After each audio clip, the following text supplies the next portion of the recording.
Bonsoir. Bienvenue à la consultation publique là, pour le changement de règlement 313-2023, modifiant le règlement de lotissement 2007-141. Je ne ferai pas la lecture au complet là, du règlement. On va se contenter de vous informer des changements que ça comporte. Donc, tout d'abord, il y a le changement au niveau du titre, là, où c'était anciennement terrain de jeu. Et pour permettre terrain de jeu et espace naturel. Donc ça, c'est au niveau là, des fonds qu'on va chercher au niveau des nouveaux lotissements, de pouvoir les attitrer à des espaces naturels. Le montant passe de 5% à 10%. Fait que pour augmenter là, les fonds pour ces milieux-là.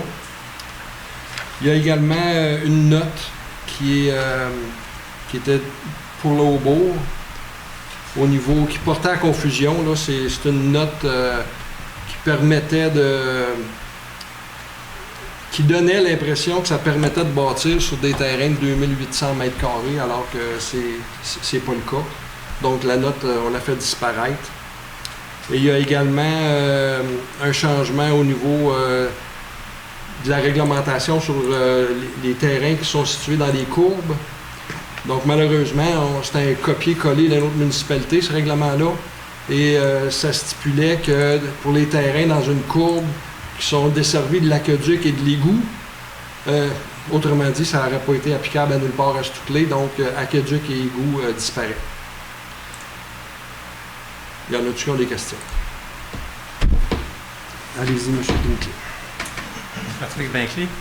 La CNES vous a envoyé une lettre cette semaine pour vous demander de regarder si la redevance de fonds de parc pouvait être applicable à d'autres, puisque là, présentement, elle est applicable seulement à la municipalité. Est-ce qu'elle peut être applicable à une association comme la CNES pour essayer de protéger des lieux humides, des terrains humides ou des sites qui seraient propres à la conservation? Là, je vais vous répondre et vous me direz si j'ai bien compris votre question. Là, oui. Mais ce qu'on comprend, c'est que vous voudriez qu'on prenne des fonds publics pour acheter des terrains privés pour ensuite les déclarer zones protégées, milieux humides. Non, je n'irai pas jusque-là, parce que je sais que ça va être un non catégorique. C'est un non. Ce serait tout à fait acceptable pour nous aussi, mais ce serait peut-être de travailler en collaboration entre la municipalité, la CNES, Corridor Appalachien, pour regarder les milieux humides qu'on a ici à Stouclé-Sud, puis faire des études, puis faire des projets pour les mettre en conservation. Donc, ce serait une aide financière qui serait partagée entre plusieurs regroupements, mais qui nous permettrait d'atteindre le 30 % que le gouvernement veut faire de préservation d'ici 2030, ce qui ne nous laisse pas grand temps.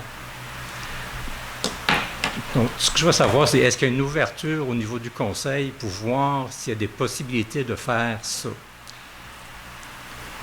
Je n'ai pas discuté avec le conseil parce qu'on n'a pas interprété votre question de cette façon-là.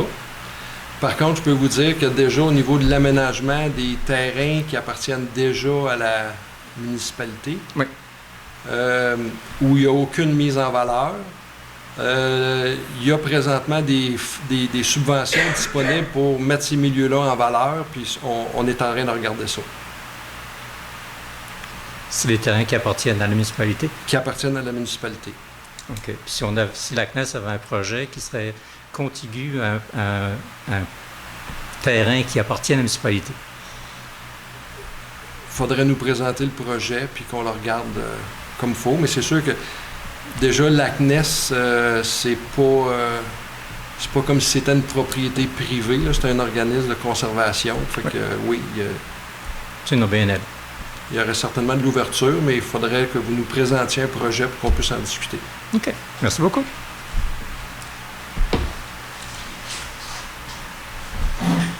Pas d'autres questions? Bon, mais ça met fin à la consultation publique. Fait que là, vous pouvez parler ensemble jusqu'à